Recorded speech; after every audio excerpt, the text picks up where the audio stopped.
ఈ చెరువులను చెరబట్టిన వాళ్ళ నుంచి విముక్తి కలిగించాలన్న ఏకైక లక్ష్యంతోనే ఈరోజు చెరువులను ఆక్రమించుకున్న వాళ్ళను ఎవరిని వదలకుండా ఉక్కు పాదంతో అణిచివేయాలన్న ఆలోచన, అందులో నిర్మాణాలను కూలగొడుతున్నాము. దీనికి స్ఫూర్తి భగవద్గీతనే. అర్జునుడు యుద్ధతంత్రం నుంచి తప్పుకుంటా అన్నప్పుడు శ్రీకృష్ణ భగవానుడు బోధించిందే భగవద్గీత. చంపేదెవరు, చంపించేదెవరు? లోక కళ్యాణం కోసం నీ బాధ్యతను నెరవేర్చాల్సిందే. ధర్మం బ్రతకాలి, అధర్మం ఓడాలి అంటే నువ్వు యుద్ధం చెయ్యాల్సిందే అనే యుద్ధ నీతిని ఆ రోజు అర్జునుడికి బోధించింది శ్రీకృష్ణ భగవానుడు.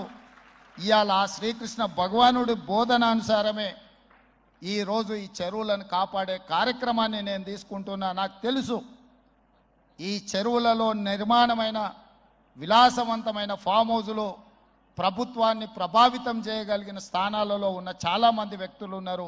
వాటన్నిటినీ నేను పట్టించుకోదలుచుకోలేదు. ఇది రాజకీయాలకు సంబంధం లేదు. నేను స్పష్టంగా చెప్పదలుచుకున్నా.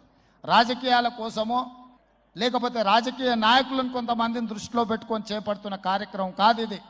భవిష్యత్ తరాలకు, మన పిల్లలకు, వాళ్ళ పిల్లలకు వారసత్వంగా మనం అందించే సంపద ఈ సరస్సులు, ఈ నదులు, లేకపోతే ఈ రోజున్న ఈ చెరువులు. ఈ ప్రకృతి సంపదను మనం విధ్వంసం చేస్తే ప్రకృతి మన మీద కక్ష కడుతుంది.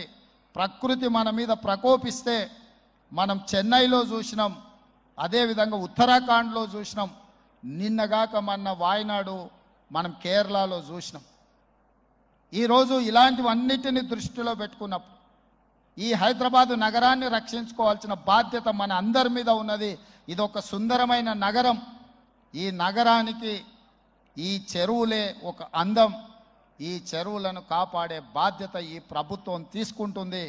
ఎవరు ఏమనుకున్నా, ఎవరు ఏ ఒత్తిడి తెచ్చినా వాటన్నిటిని పక్కన పెట్టి చెరువులను ఆక్రమించుకున్న వాళ్ళ భరతం పడుతుంది ఈ ప్రభుత్వం అని చెప్పి నేను ఈ సందర్భంగా తెలియదలుచుకున్నాను.